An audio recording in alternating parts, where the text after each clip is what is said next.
Profitez de Ramadan pour faire un nettoyage. Nettoie ton cœur, nettoie tes réseaux sociaux, nettoie ton agenda. Les fréquentations illicites t'enlèvent. Tu fréquentes telle fille dans le haram, tu fréquentes tel garçon dans le haram, c'est maintenant. Nettoie, lave, pour que tu puisses changer. Et tout ça, je le dis et je le répète, c'est basé sur un mot. Quelle décision t'as pris pour ton âme pendant ce mois? As-tu réellement pris la décision d'être quelqu'un de meilleur? Si tu as pris cette décision et que tu mets la volonté et que tu fais les causes, bi'idhnillah, ce mois-là, tu en sortiras grandi. Mes chers frères et mes chères sœurs, le prophète sallallahu alayhi wa sallam, dans le hadith rapporté par Ahmed, il a dit alayhi salatu wa sallam, selon Abu Huraira, le mois du Ramadan vous est venu, c'est un mois béni, qu'Allah vous a imposé de jeûner. Durant ce mois, les portes des cieux sont ouvertes, les portes de la géhenne sont fermées et les diables sont enchaînés. Dans ce mois, il y a une nuit qui est meilleure que 1000 mois. Et toi, pendant Ramadan, tu vas faire quoi? Tu vas être dans une constante évolution jusqu'à pouvoir tout donner dans les 10 derniers jours de Ramadan, là où se cache la nuit du destin. Mais malheureusement, on vous l'a déjà dit, ces 10 premiers jours, on voit la mosquée, elle est, Allahumma barik, pleine. On n'arrive pas à trouver de place pour stationner. Après, chute libre, il n'y a plus personne. Tu peux rentrer, prier facilement, te garer facilement. Et le 27, on a un nouveau pic. Le 27 du mois de Ramadan. Non! C'est pas comme ça qu'était le prophète, alayhi salatu wassalam. Le prophète, il était dans une constante évolution. C'est-à-dire qu'au début, il donnait beaucoup et à la fin, il donnait le double d'efforts. Comme le rapporte Aïcha radiallahu anha. Chers frères, chères sœurs, l'imam al-Hakim, l'imam Ibn Hibban Ibn Majah, al-Bayhaqi, qu'Allah leur fasse miséricorde, rapport d'Abi Huraira, radiallahu anhu, que le prophète sallam a dit, écoutez bien, toutes les nuits du Ramadan, un héros appelle, ô toi qui veux du bien, accours. Toi qui veux faire le bien, profite, c'est maintenant. Profite, mets le paquet.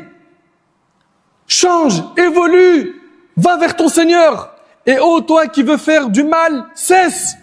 Toutes les nuits, il y a cet appel qui est lancé pendant Ramadan. Toi qui veux faire le bien, presse-toi, accours. Et toi qui veux faire le mal, cesse. Et chaque soir, Allah a franchi de l'enfer un certain nombre de personnes.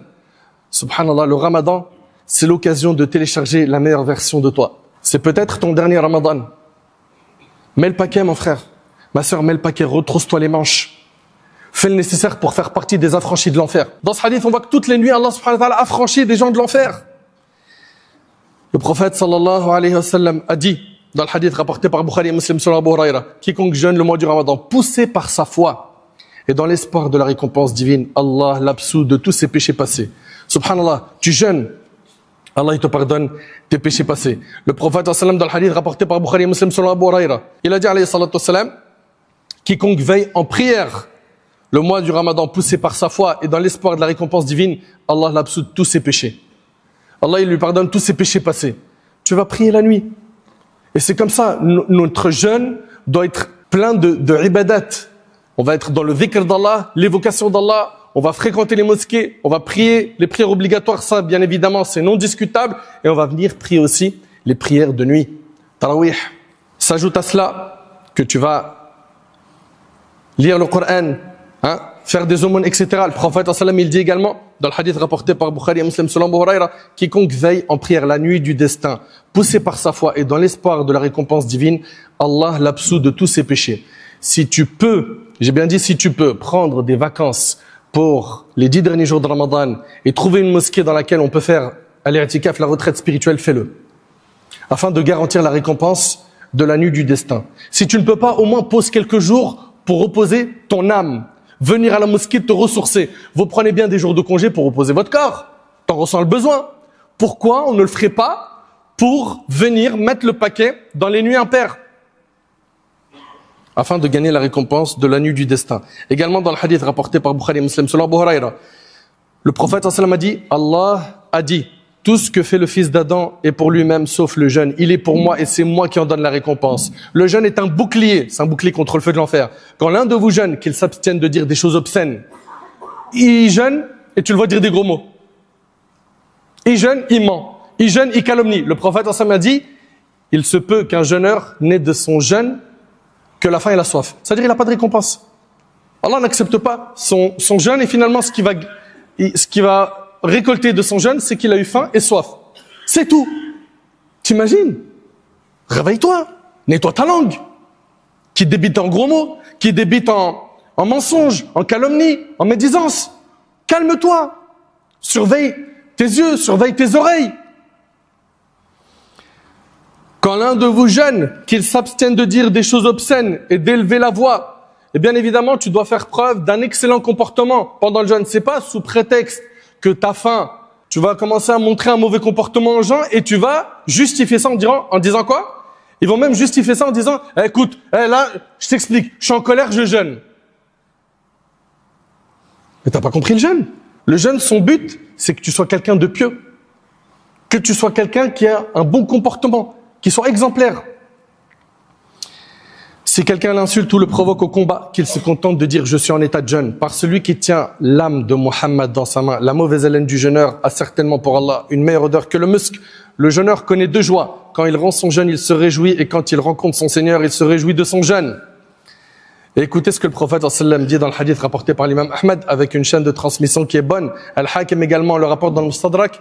Ça a été authentifié par Al-Hakim et Al-Zahabi l'a approuvé. Le prophète sallam a dit, le jeûne et le Coran intercéderont en faveur de leur auteur. Le jeûne et le Coran intercéderont en faveur de leur auteur. Le jeûne il va dire le jour du jugement, ô Seigneur, je l'empêchais de manger et de boire en journée, laisse-moi intercéder en sa faveur. Et le Coran dira, ô Seigneur, je l'empêchais de dormir la nuit, laisse-moi intercéder en sa faveur. Et ils auront le droit à l'intercession. Qui? Le jeûne et le Coran. T'imagines le jeûne qui vient le jour du jugement, prendre ta défense, le Coran qui vient intercéder pour toi. Pourquoi? Parce que la nuit, tu l'as lu, tu l'as médité, tu étais dans le Coran. Pose-toi la question. La nuit, tu vas faire quoi toi? C'était quoi tes plans pour la nuit? Rester avec tes amis en bas de l'immeuble? Scroller sur le net? Jouer aux jeux vidéo? Finir tes séries Netflix? C'est quoi tes projets pour la nuit? Venir à la mosquée? Non, moi je veux dire la vérité, moi c'est rester avec mes potes. Que ce soit virtuellement ou physiquement, on va rester ensemble. Venez à la mosquée, encouragez-vous à faire le bien. Pourquoi vous vous motivez pas? Pourquoi il n'y a pas un moteur parmi vous qui fait le nécessaire pour tirer la locomotive vers l'avant? Pourquoi? Allah Ta'ala il dit inna fi dhalika la dhikra liman kana lahu qalb aw alqa as-sam'a wa huwa shahid. Il a bien là un rappel pour quiconque a un cœur. Le rappel finalement il est pour qui? Pour celui qui a un cœur vivant. Lui, il va réceptionner les paroles qu'on est en train de dire depuis tout à l'heure. Allah dit il y a bien là un rappel pour quiconque a un cœur. Prête l'oreille tout en étant témoin. Chers frères et sœurs, il s'agit d'une occasion en or. Une occasion dans laquelle tu dois demander à Allah subhanahu wa ta'ala de te pardonner. Fais preuve d'humilité. Exprime ta pauvreté à Allah et dis-lui Ya Rab, guide-moi. Ya Allah, pardonne-moi. Ya Allah, améliore ma situation. Invoque-le, demande-lui son pardon, demande-lui sa miséricorde. Et ne désespère jamais des péchés que tu as fait. Même si tu as fait énormément de grands péchés. Même si tu as noirci le tableau de péchés, ne te dis pas c'est trop tard. Non. Ne pense pas et fais pas cette erreur. Pense pas que tes péchés sont plus grands que la miséricorde d'Allah.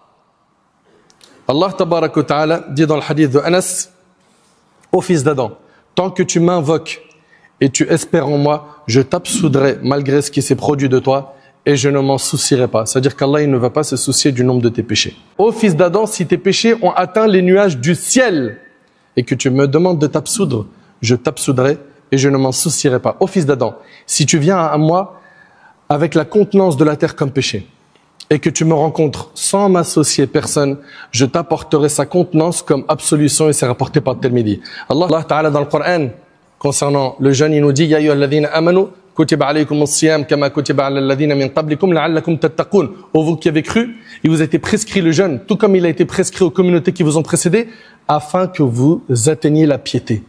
Donc l'objectif de Ramadan, c'est d'être pieux. La piété, c'est quoi? C'est faire ce qui est obligatoire, délaisser ce qui est interdit. Mettre entre toi et la colère d'Allah un mur. Pendant ce mois, tout est réuni pour que tu puisses réussir à devenir quelqu'un de pieux, à enfin changer. Chers frères, chères sœurs, décidez-vous aujourd'hui, pas demain, à vous prendre en main sérieusement. Décidez-vous à sortir de ce mois avec la meilleure version de vous-même, avec les mises à jour. Vous avez bien remarqué que vos tablettes, vos smartphones, vos ordi vous demandent régulièrement de faire des mises à jour. Pourquoi? Pour mettre au point le tout. Il faut que tu fasses une mise à jour de toi-même. Prenez garde à tout ce qui ne sera pas utile, à ce qui vous égarera pendant ce mois, car le plus important, c'est de se présenter à Allah le jour du jugement avec un cœur sain. Chers frères, chères sœurs, délaissez la perte de temps. Hein, battez-vous contre ces addictions-là, des écrans. Combien on en a aujourd'hui, ils n'imaginent même pas un Ramadan sans écran, quelques heures par jour, c'est-à-dire juste une diminution d'écran. Il dit non, attends, je peux pas. Et les prétextes, ils vont y aller. Hein. Quand tu lui dis diminue l'écran, non, mais parce que j'en ai besoin parce que. Là, c'est ton cœur que tu dois soigner. Tu as 30 jours. 30 jours pour faire le nécessaire pour changer. Comprends que si tu te prends pas en main, il n'y aura pas de changement. Donc, dirigez-vous tous vers le Coran, qu'on fasse le nécessaire pour renouer avec le Coran, qu'on le médite, qu'on le mette en pratique surtout, qu'on multiplie le dhikr, les demandes de pardon, qu'on renouvelle nos repentirs pour Allah subhanahu wa ta'ala. Et sachez que c'est une occasion en or. Si Allah subhanahu wa ta'ala nous l'accorde, il n'est pas dit qu'on connaîtra d'autres ramadans après celui-là. Enfin, profitons un maximum en mettant un plan, en mettant les moyens de mettre en pratique ce plan, et surtout que tu ne sois pas le même à l'entrée et à la sortie de Ramadan. Le prophète sallam, il est monté sur le minbar à 3 reprises sur la chaire sur laquelle il fait le prêche, et il a dit Amin, Amin, Amin. Amin, c'est-à-dire Allahumma stajib, oh Allah exauce l'invocation. Et quand on lui a demandé, Ya Rasulallah, tu as dit Amin, parmi ce que Jibril lui a dit, il a dit, l'ange Gabriel est venu et il m'a dit qu'il soit humilié. Qu'il soit humilié. Qui? Celui qui rencontrera le Ramadan, puis le Ramadan partira sans qu'il ne lui ait été pardonné. Qu'il soit humilié. Et le prophète sallam a dit Amin.